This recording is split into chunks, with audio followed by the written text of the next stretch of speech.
Hello दोस्तों, आप सभी का कटारिया क्लासेस में स्वागत और अभिनंदन है। मैं आप सभी के बीच में नेहा। आई होप आप सभी लोग स्वस्थ मस्त जबरदस्त होंगे और अपनी पढ़ाई कर रहे होंगे। अगर नहीं कर रहे हैं तो करिए।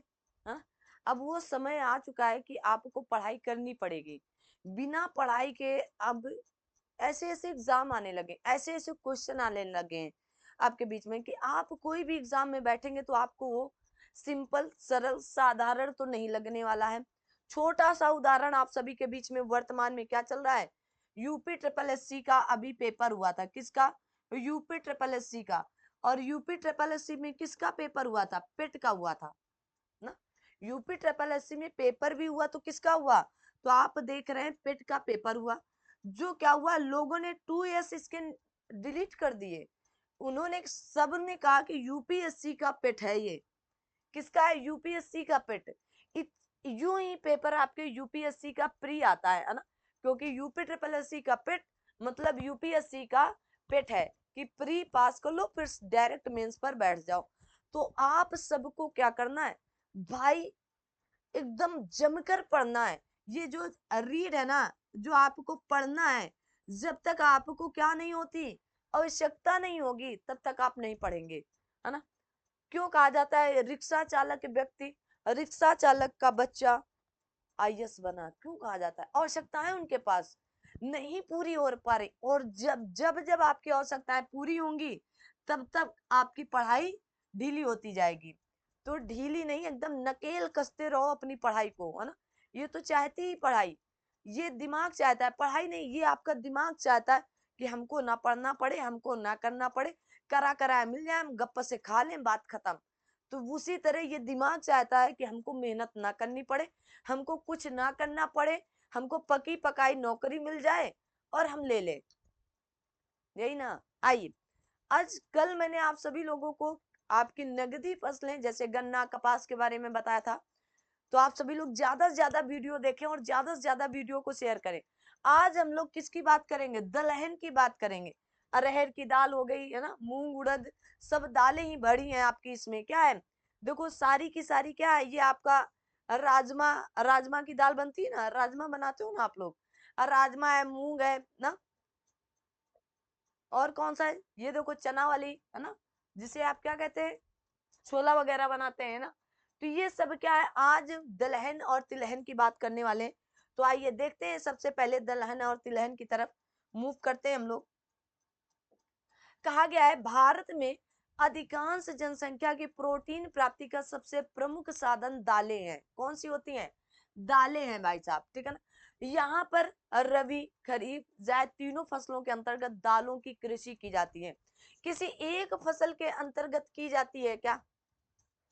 नहीं की जाती है। जैसे मसूर, मसूर भी तो दाल है, मसूर की दाल बनती, मसूर की दाल होती है ना। जायद की फसल में उड़द मूंग आती है। और रबी की फसल में कौन सी दाल आएगी? बताएं, कमेंट बॉक्स में कमेंट करके आप बताएंगे कि कौन सी दाल आएगी, क्योंकि ऑलरेडी मैंने आपको बता रखा है। जैसे भारत की प्रमुख दलहनी फसल चना, उड़द, मूंग, मटर, मसूर, अरहर। अब मटर की भी दाल होती है, क्या होती है? दाल होती है। तो आप रबी की फसल के अंतर्गत क्या लेकर आए? मटर लेकर आए, ठीक है ना। उड़द चना ये सब कहाँ पर है? चना भी आपकी कब होती है? रबी की फसल के अंतर्गत होती है। चना मटर सरसों ये सब क्या है ना, गेहूं वगैरह। मसूर आपकी खरीफ की फसल के अंतर्गत होती है। अरहर आपकी, है ना। कहा गया दलहनी फसलों में हवा से नत्रजन संचित करने की क्षमता होती है। किसे? हवा से। हवा से नत्रजन ये लोग क्या कर लेते हैं? क्या कर लेते हैं? नत्रजन करने की क्षमता होती है। कोबाल्ट राइजो, कहा गया राइजोबियम द्वारा तत्विक नाइट्रोजन स्थिरीकरण के लिए आवश्यक तत्व है, तथा विटामिन बी 12, कौन सा? विटामिन बी 12 के संश्लेषण में सहयोग होता है। आपका ये पॉइंट मोस्ट इंपॉर्टेंट है और यहीं से अक्सर आपका प्रश्न बनकर आता है। अगर आपने अभी तक चैनल को सब्सक्राइब नहीं किया है तो कर लीजिएगा, और अगर कर लिया है तो शेयर कर दीजिएगा। आपको यहाँ पर एक बेहतरीन कंटेंट दिया जाता है। जो प्रयास है, जो बनाना चाह रहे हैं हम लोग कि एक एक उस व्यक्ति को कंटेंट मिले जो चाहता है, जिसके पास बुक नहीं है, जो फोन तो है पर बुक नहीं है, बुक तो है लेकिन टीचर नहीं है। तो ये सारे कंटेंट उन सब के लिए। कहा गया भारत में दालों का अत्यधिक उपयोग करने के होने के कारण इनका अग्रणी उत्पादक होने के बावजूद इन्हें आयात करना पड़ता है। देखो, हम लोग इतना दाल खाते हैं कि ये आयात करते हैं, हम लोग निर्यात नहीं करते, आयात करते हैं। कहा गया भारत में दालों का अत्यधिक उपभोग होने के कारण इनका अग्रणी उत्पादक भी है, भारत में ही अग्रणी उत्पादक है, फिर भी हम क्या करते हैं, आयात करते हैं। अगला पॉइंट कहा गया है कि भारत दलहनी फसलों का प्रमुख उत्पादक एवं उपभोक्ता दोनों है। मतलब हम उत्पादक में भी नंबर 1 है और उपभोक्ता में भी नंबर 1 है, दोनों है। कुल दालें उत्पादन में भारत के बाद म्यांमार का स्थान आता है। भारत के बाद किसका स्थान आता है, म्यांमार का। तो पहले नंबर पर कौन हुआ, आपका अपना इंडिया। इंडिया इंडिया कौन हुआ, इंडिया हुआ। आर्थिक समीक्षा, मैंने कल भी ये बात बताई थी कि आर्थिक समीक्षा एक साल पीछे की आती है 22-23 के अनुसार। 21-22 में कहा गया भारत में दालों का सबसे बड़ा उत्पादक राज्य आपका मध्य प्रदेश था। कौन था, एमपी, बोले तो मध्य प्रदेश था। कहा गया यहाँ पर 6.03 मिलियन टन है। इस संदर्भ में महाराष्ट्र सेकंड नंबर पर, राजस्थान थर्ड नंबर पर है, ठीक है ना, याद रखना। फर्स्ट नंबर पर एमपी, बोले तो सेकंड नंबर पर आपका महाराष्ट्र और थर्ड नंबर पर आपका राजस्थान है। याद कर लो, याद कर लो, है ना। आगे, भारत के दलहनी फसलों में अरहर का प्रमुख स्थान है। अरहर जिसे आप तुर कहते हैं, क्या कहते हैं, तुर के नाम से कहीं कहीं जाना जाता है। अरहर की फसल के लिए 20 डिग्री सेल्सियस से लेकर 25 डिग्री सेल्सियस का तापमान और 40 से लेकर 80 सेंटीमीटर की वार्षिक वर्षा उपयुक्त मानी जाती है, ठीक है। क्या मानी जाती, वार्षिक वर्षा उपयुक्त मानी जाती, कितनी, 40 से 80 और 20 से 25 सेंटीमीटर आपका तापमान होना चाहिए, सेल्सियस तापमान होना चाहिए, ठीक है। आगे बढ़ते हैं।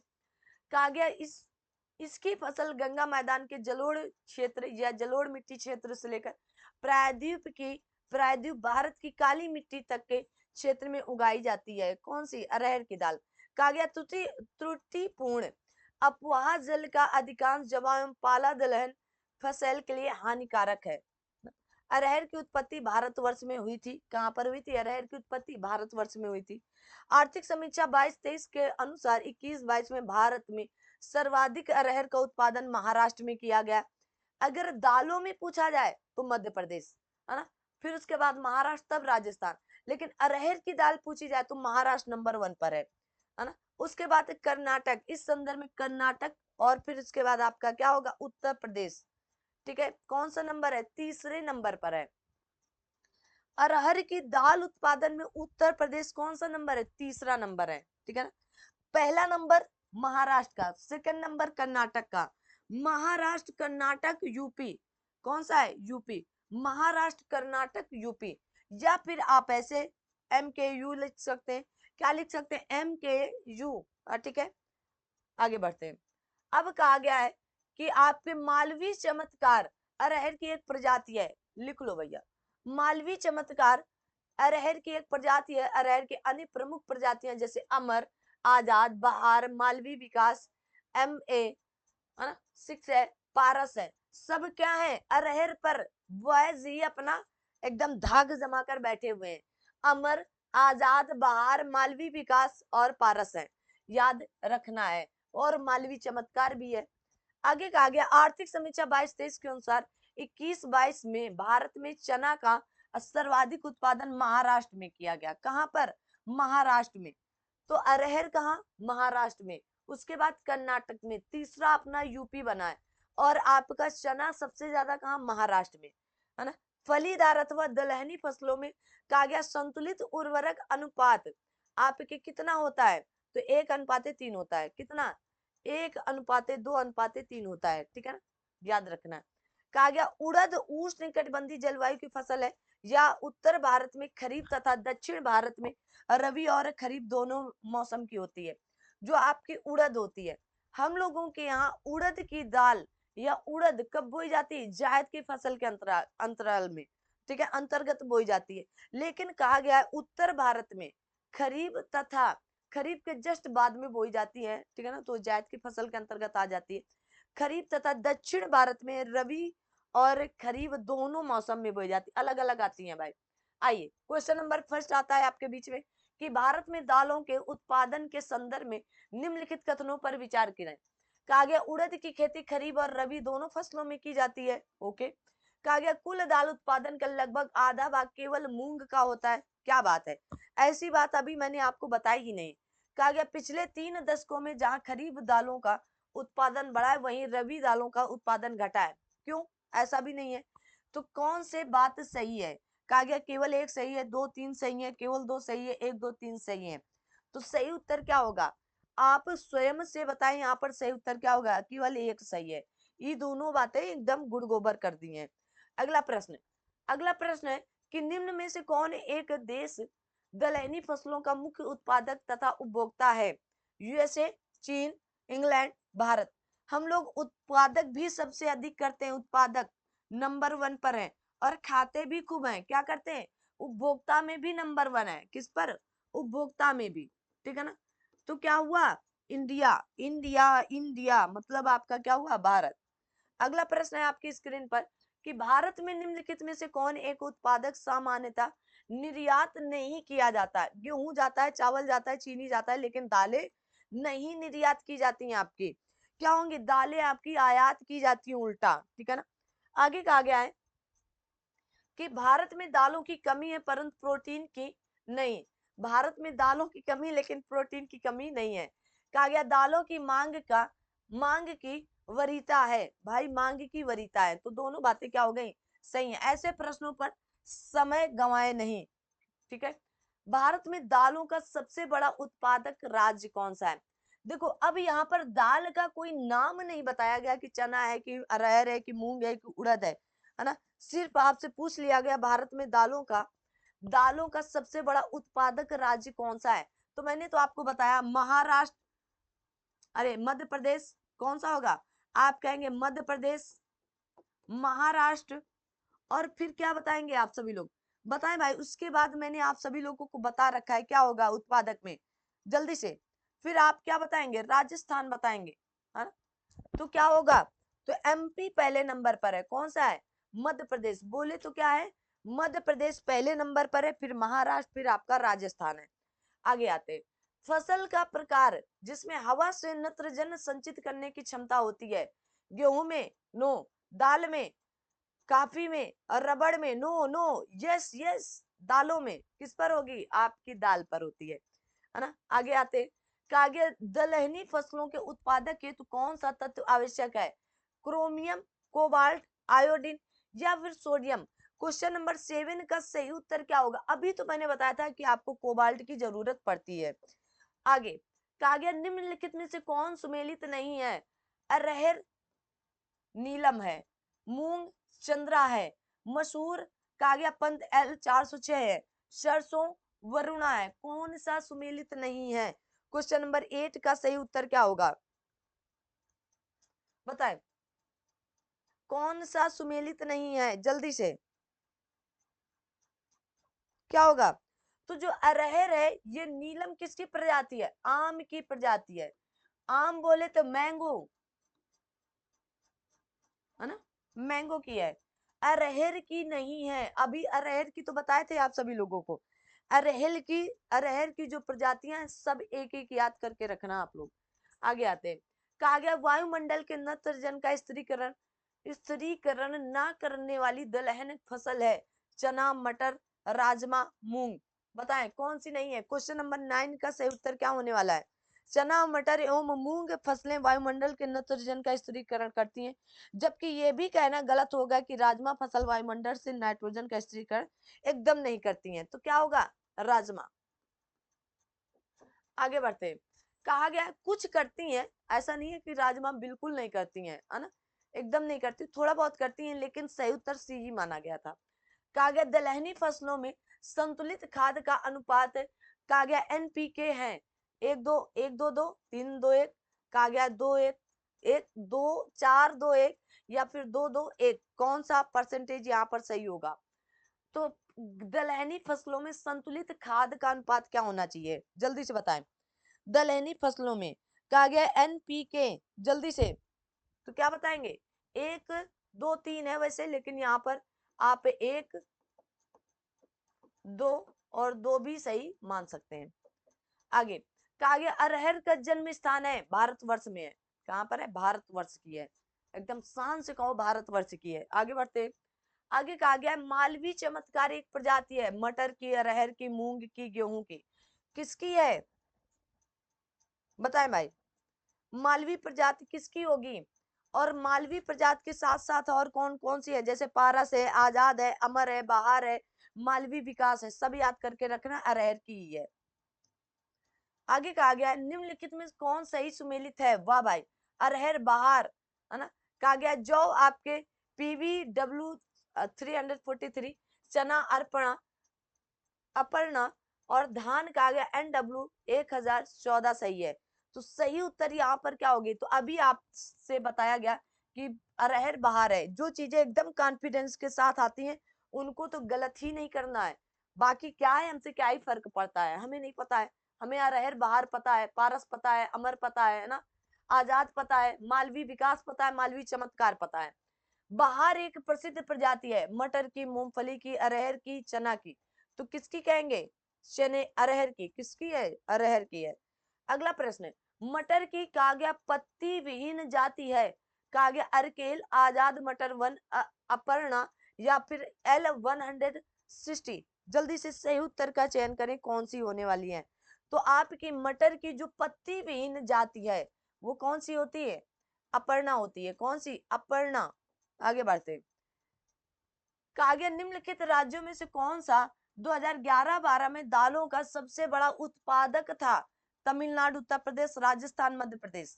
सही उत्तर का चयन करें। क्या होने वाला है सही उत्तर? क्वेश्चन नंबर 16 का सही उत्तर क्या चयन करेंगे? जल्दी से बताएं भैया। चाहे जब पूछा जाए एमपीए रहा है ना। अभी आपके 2013 पीसीएस मेंस में और आपके कहां पर आरओ 2013 के मेंस में ये पेपर दोनों मेंस में आया। सोचिएगा आपका ये क्वेश्चन इतना इंपॉर्टेंट था कि 2013 के प्री और मेंस मतलब दोनों मेंस में, आरओ के भी मेंस में आया और यूपी पीसीएस के भी मेंस में आया। कहा गया फसल है प्रजातियां। कहा गया कौन सुमेलित नहीं है? सरसों की प्रजाति वरुणा है, मटर की सपना है, अलसी की सूर्या है, और मूंगफली की कौशल है। तो कौन सी सही सुमेलित नहीं है? सही उत्तर का चयन करें भाई। कौन सी सही सुमेलित नहीं है? सूर्या अलसी की प्रजाति नहीं है, ठीक है ना। बाकी सब सही है, ठीक है। तो ये तो था आपका क्या, आप कहेंगे ये आपका दलहन था। और अब आपको क्या पढ़ना है? तिलहन पढ़ना है। तो तिलहन के बारे में 1 मिनट बस दीजिएगा समय, और आप तिलहन ले लीजिएगा, है ना। लगे हाथ एक ही वीडियो पर दोनों चीजें, दलहन और तिलहन ले लीजिएगा, ताकि बार बार ना आना पड़े इनके बारे में, ठीक है। तो क्या लेना है आपको? दलहन हो गया, अब तिलहन ले लीजिएगा। किससे संबंधित? तिलहन से संबंधित बातचीत कर लेते हैं हम लोग। तो इसी वीडियो पर दोनों चीजें आपकी क्या हो जाएंगी? समाप्त हो जाएंगी, ठीक है ना। जल्दी से लेना चाहेंगे कि नहीं लेना चाहेंगे आप लोग? बिल्कुल ले लीजिएगा, लेना चाहें या ना चाहें आप। आइए, तो अब हम लोग क्या पढ़ेंगे? तिलहन के बारे में जानेंगे। कौन सा है? अभी मैंने केवल दलहन के बारे में जाना, अब तिलहन। अब तिलहन में क्या है? जैसे सरसों, सरसों आपकी तिलहन है, राई, सूरजमुखी का तेल, ये सब क्या है आपके तिलहन की श्रेणी के अंतर्गत ही आती हैं। किसके अंतर्गत आएंगे? तो तिलहन की श्रेणी के अंतर्गत आती हैं। आई होप समझ रहे होंगे। अब हम लोग क्या बात करेंगे? देखो तेल रखा गया है मैडम के द्वारा ना, मैडम जी ने जो पीडीएफ बना कर देती हैं वो तिलहन बना कर दिए हैं, ठीक है ना, कि ये इस तरह का तिलहन है। क्या है? तिलहन है।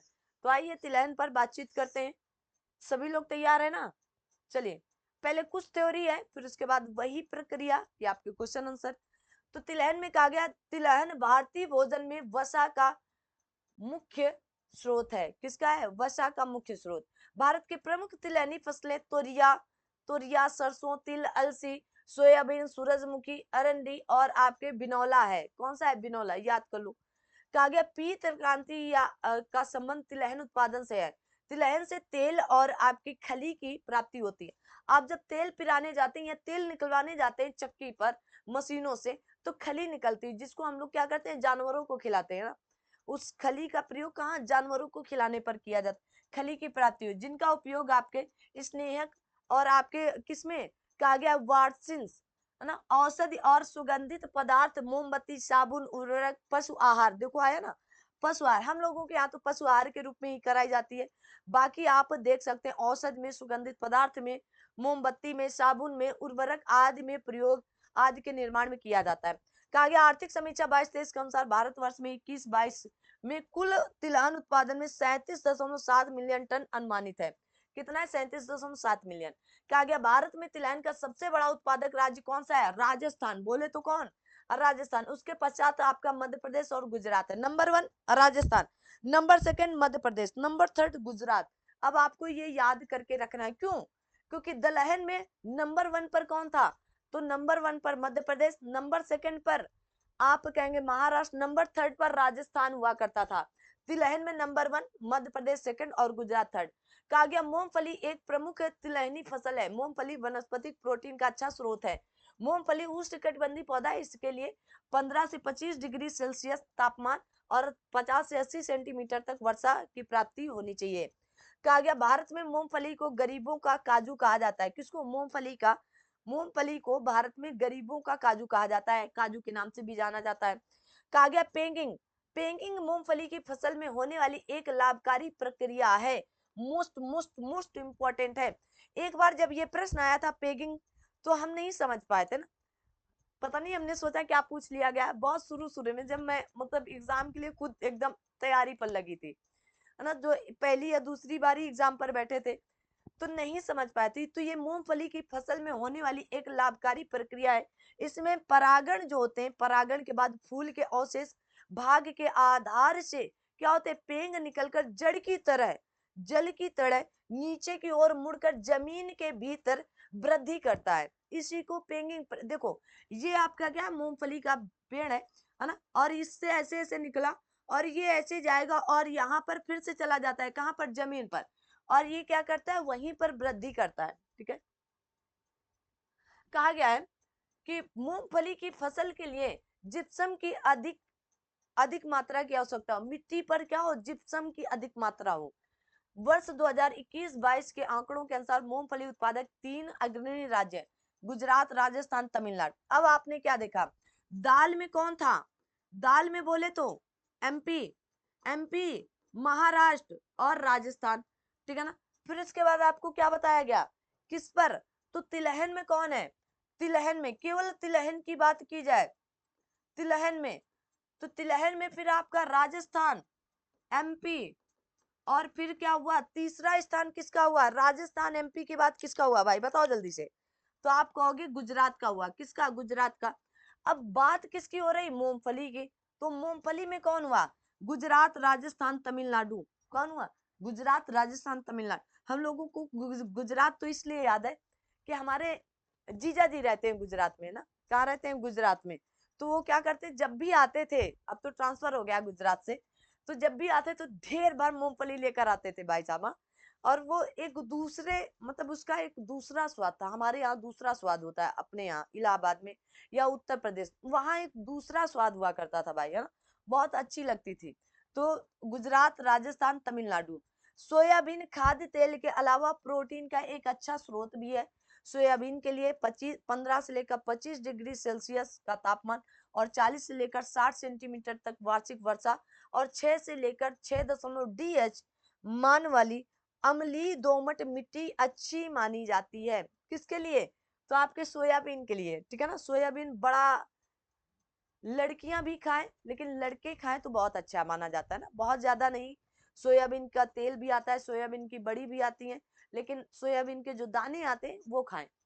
सोयाबीन खरीफ फसल के तौर पर जून में बोई जाती है और अक्टूबर में काटी जाती है, और इस फसल को 3 से 4 बार सिंचाई की आवश्यकता होती है। किसकी, सोयाबीन की। कहा गया आपका सोपा द्वारा खरीफ 2022 के लिए जारी आंकड़ों के अनुसार भारत में मध्य प्रदेश के इतने मिलियन क्षेत्र पर सोयाबीन की कृषि की जाती है, जो देश के कुल सोयाबीन कृषि का क्षेत्र का लगभग 45% है। सोयाबीन कृषि क्षेत्र के संदर्भ में दूसरा स्थान आपका महाराष्ट्र का है। अब आंकड़े बढ़ रहे हैं तो याद भी करने रहेंगे आपको। कहा गया आर्थिक समीक्षा 22-23 के अनुसार वर्ष 2021-22 में भारत में 3 अग्रणी सोयाबीन उत्पादक राज्य, उनमें से महाराष्ट्र, मध्य प्रदेश, सबसे पहले कौन सा है? महाराष्ट्र है, फिर मध्य प्रदेश है, और उसके बाद क्या है आपका? राजस्थान है। कौन सा क्षेत्र है? राजस्थान है। तो याद क्या करना है? तो सोयाबीन के अग्रणी महाराष्ट्र, मध्य प्रदेश और राजस्थान। महाराष्ट्र, मध्य प्रदेश, राजस्थान। दाल वाले ऊपर नीचे हो गए हैं, बस इतना करना है आपको।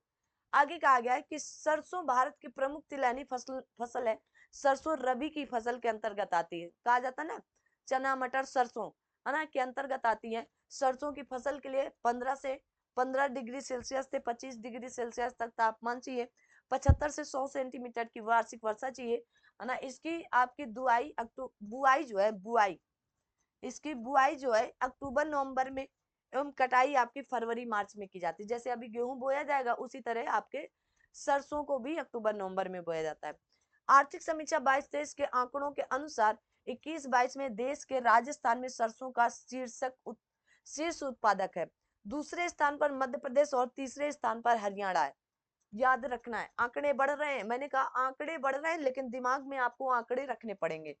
कहा गया सरसों की प्रमुख प्रजातियों में पूसा बोल्ट आती है ना, पूसा जय किसान आती है, वरुणा आती है, आदि है। ठीक है। कहा गया पीताम्बरी, पीली सरसों की एक प्रजाति। कैसी? पीताम्बरी। अलग अलग देखो, कुछ सरसों कहा जाता है पीली सरसों बोई है उनके यहाँ, है ना, एक ब्राउन ब्राउन करके होती है, एक आपकी बैंगनी कलर की होती है, कई प्रकार की सरसों होती है भाई। आगे आइए, प्रश्नों की श्रृंखला शुरू हो रही है, तो ले लो प्रश्न। कहा गया निम्नलिखित में से कौन एक तिलहनी फसल है? मसूर, लोबिया, सूर्यमुखी या बरसीम, है ना। तिलहनी फसल के अंतर्गत अभी मसूर, लोबिया ये तो दालें ही है ना। बरसीम आपकी क्या है? घास, या घास के अंतर्गत आती। क्या निकला? सूर्यमुखी निकला। कहा गया पीत क्रांति संबंधित है अनाज उत्पादन से, तिलहन उत्पादन से, दुग्ध उत्पादन से या मत्स्य उत्पादन से? तो किससे उत्पादन है? तिलहन उत्पादन से। दिमाग में अपना आंसर सोचे, जब तक मैं क्वेश्चन पढ़ती हूँ तब तक आप पढ़कर उत्तर सोचे। अगला प्रश्न है कि पीली क्रांति या पीली क्रांति से संबंधित है दलहन से, धान से, मछली से या तिलहन से? तो किससे होगा? तो आप क्या बताओ, फटाफट उत्तर बताओ, किससे संबंधित है? तो आप कहेंगे तिलहन से संबंधित। किससे संबंधित है? तो आप कहेंगे तिलहन से संबंधित। आगे आते हैं, क्वेश्चन नंबर, पीली क्रांति भारत में निम्नलिखित में से किससे संबंधित? कृषि उत्पादन, तिलहन उत्पादन?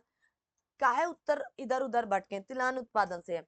कहा गया है शुष्क भूमि के लिए सर्वाधिक उचित फसल कौन सी है? गन्ना, जूट, गेहूं, मूंगफली। अब आपके शुष्क भूमि के लिए बताना है। क्वेश्चन नंबर आप सभी के बीच में आ गया 5th। तो शुष्क भूमि के लिए कौन सी होगी? तो मूंगफली होती है। मूंगफली होती है। कौन सी होती है? मूंगफली होती है। सर्वाधिक उचित फसल मूंगफली से है। यह शुष्क प्रदेशों में वर्षा आधारित खरीफ फसल है। गेहूं मुख्यतः आपके शीतोष्ण कटिबंधी से आती है। ठीक है ना, गेहूं क्या आती है? आगे कहा गया पेगिंग एक लाभकारी प्रक्रिया है जो आपकी कैसे पेड़ से ऊपर की तरफ बढ़ती है और फिर धीरे धीरे क्या होती है, फिर ऊपर की तरह से नीचे आती है और ये जमीन में जाकर के वृद्धि करती है। तो किसकी प्रक्रिया है? मूंगफली की है। किसकी है? मूंगफली की है। आगे कहा गया भारत में सोयाबीन का अग्रणी उत्पादन कौन सा राज्य है? तो कौन सा कर रहा था भाई? अग्रणी उत्पादन कौन सा कर रहा था? महाराष्ट्र कर रहा है क्या? बोलो भाई, महाराष्ट्र करेगा कि आपका एमपी करेगा? तो आप कहोगे एमपी करेगा भाई। आगे कहा गया भारत में सोयाबीन का सबसे अधिक उत्पादन किस राज्य में है? तो एमपी में है। कहां पर है? एमपी में है। आगे कहा गया निम्नलिखित में से कौन सा सबसे महत्वपूर्ण सोयाबीन उत्पादक राज्य है? तो क्वेश्चन नंबर 9 का सही उत्तर क्या होने वाला है? तो आप कहेंगे एमपी होगा। एमपी बोले तो मध्य प्रदेश ही है ना। आगे कहा गया है भारत के किस प्रदेश में सोयाबीन की खेती का सर्वाधिक क्षेत्रफल है? मध्य प्रदेश, राजस्थान, उत्तर प्रदेश, पंजाब। अब सबसे ज्यादा हो कहाँ रहा है? मध्य प्रदेश में। तो क्षेत्रफल भी कहाँ है? मध्य प्रदेश में ही है, हा? क्योंकि 45% से अधिक यहाँ पर लगभग सोयाबीन होता है। कहा गया 92-93 में किसकी उपज इतनी प्रचुर हुई कि उसे कीर्तिमान मान सके? चावल की, गन्ना की, दलहन की, तिलहन की? अब पढ़ क्या रहे हैं आप लोग? तो तिलहन पढ़ रहे हैं और रिकॉर्ड तोड़ दिया गया, रिकॉर्ड उत्पादन था आपके। ठीक है ना। तो क्या हुआ? तो आप क्या पढ़ रहे हैं? तिलहन। तो किससे? तिलहन से। अगला प्रश्न है, कहा गया भारत में तिलहन का सबसे बड़ा उत्पादक है तिलहन का गुजरात, मध्य प्रदेश, राजस्थान और उत्तर प्रदेश। अब केवल तिलहन की बात आई है। क्वेश्चन नंबर 12, केवल तिलहन की बात आई है। भारत में तिलहन का, बताओ भाई, तिलहन का सबसे बड़ा उत्पादक राज्य पूछा गया, तो बताएं भाई क्वेश्चन नंबर 12 में क्या होगा, जल्दी से बोलो भाई क्या होगा। तो आप कहेंगे राजस्थान होगा। क्या होगा? राजस्थान। आगे, निम्नलिखित में से भारत का कौन सा राज्य मूंगफली का सबसे बड़ा उत्पादक है? मैंने ट्रिक बताई, आप भी याद कर सकते हो। तमिलनाडु, राजस्थान, मध्य प्रदेश, गुजरात। कहाँ है? गुजरात में है। क्या होगा? तो आप बोलोगे गुजरात राज्य में है, ठीक है ना, मूंगफली के लिए। आगे कहा गया है कि मूंगफली के क्षेत्रांतर्गत या क्षेत्र अंतर्गत कम परंतु प्रति हेक्टेयर बहुत अधिक उत्पादक वाला भारत का राज्य है। तो कौन सा होगा? उत्तर प्रदेश, पश्चिम बंगाल, पंजाब, छत्तीसगढ़। अब ऐसे प्रश्न आपके ट्रिकी हो जाते हैं, तो आपको क्या करना है, बताएं भाई सही उत्तर क्या होगा। क्वेश्चन नंबर 14 का सही उत्तर क्या होने वाला है? कहा गया है हेक्टेयर की बात आई, तो कहां पर गए? पंजाब पर गए। आगे, निम्न में से कहा गया असंबद्ध उत्पादक को बाहर कीजिए। तिलहन, तिल, मूंगफली, अरंडी, सरसों। अब यहाँ पर आपको बाहर करना है जो इनमें से संबंधित नहीं है, तो बाहर करो। कौन सा होगा?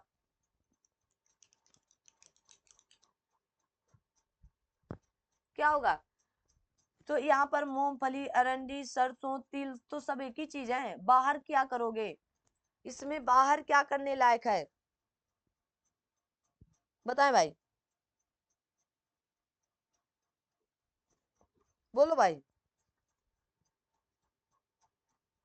कुछ बाहर करने लायक है क्या? हाँ, मूंगफली का तेल, तिल का तेल, सरसों का तेल कहा जाता है, खाया जाता है। अरंडी का तेल नहीं, इससे अलग हो सकता है, ऐसा बताया गया। बट यहाँ पर ये सारी चीजें क्या है? सही हैं, कुछ भी अलग नहीं किया जा सकता है। आगे बढ़ते हैं। कहा गया राजस्थान किस वस्तु का प्रमुख उत्पादक है? किसका था?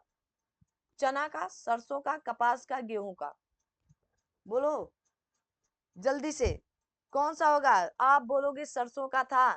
किसका था? सरसों का था, है ना, सरसों में अग्रणी है। आगे कहा गया दिए गए, नीचे दिए गए मानचित्र पर विचार कीजिए। ए बी सी डी द्वारा अंकित स्थल क्रमशः किसकी खेती के लिए प्रसिद्ध है? A B C D. और राजस्थान पर ए, अरे गुजरात पर ए है, तो गुजरात में तो मूंगफली होती है, ठीक है। बी आपके महाराष्ट्र के वाले क्षेत्र पर है। किस पर है? तो आप कहेंगे महाराष्ट्र वाले क्षेत्र पर। इधर आपका क्या हो सकता है? महाराष्ट्र में गन्ना के लिए जाना जाता है ना। सी पर क्या है? आप कहेंगे आंध्र प्रदेश की तरफ जाते हैं, है ना। आंध्र प्रदेश में क्या होगा, जल्दी से बताएं। आंध्र प्रदेश, अच्छा ये है डी। ये क्या होगा आपका? तो आंध्र प्रदेश के उत्तर ऊपर क्या है? उड़ीसा साइड। तो उड़ीसा वगैरह में आप क्या देखेंगे? रागी। रागी आपकी क्या है? रागी एक फसल होती। और आंध्र प्रदेश वाले क्षेत्र पर क्या होगा? तो आपके तंबाकू होता है।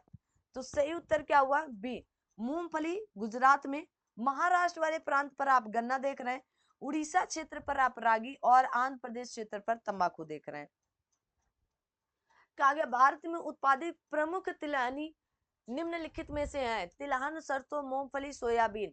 सही उत्तर का अच्छा, कौन सा और वही क्रम में इनके उत्पादनों की मात्रा का सही क्रम होगा, तो ये बताना है आप सभी लोगों को। तो सबसे ज्यादा क्या होने वाला है, बताएं भाई। यहाँ पर सबसे ज्यादा क्या होगा, सभी लोग बताएं। सब और वही क्रम में बताना है। तो सबसे ज्यादा आपका क्या हो रहा है? 22, 21, 22 के आंकड़ों के अनुसार आप बता सकते हो सबसे ज्यादा क्या होगा। तो सोयाबीन होगा। सोयाबीन के बाद क्या होगा? मूंगफली होगा, फिर सरसों, और सबसे कम तिलहन। तो सही उत्तर क्या हुआ? डी। क्या हुआ? डी। आगे आते हैं। कहा गया वरुणा प्रजाति है किसकी? सरसों की है क्या?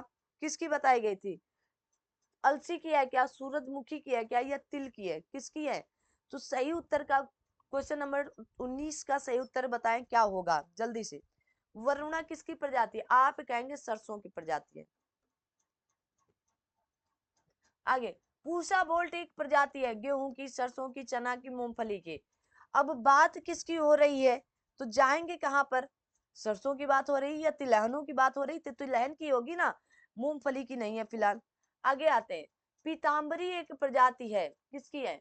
पीताम्बरी एक प्रजाति है, धान की नहीं है, चना की नहीं है, गेहूं की नहीं है, तो बचा क्या? सरसों की है।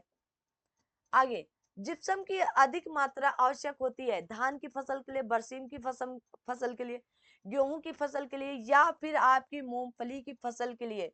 जिस मिट्टी पर या जिस जहां पर मूंगफली होती है वहां पर क्या होती है, जिप्सम की अधिकता होनी चाहिए, अधिक मात्रा आवश्यक होती है इसके लिए। ठीक है, तो सही उत्तर क्या हुआ, तो आप कहेंगे डी उत्तर पूरी तरह से आपका सही है। आगे बढ़ते हैं। कहा गया किस कहा गया कौशल किस फसल की उन्नत प्रजाति है, चना, कपास, मूंगफली, गेहूं।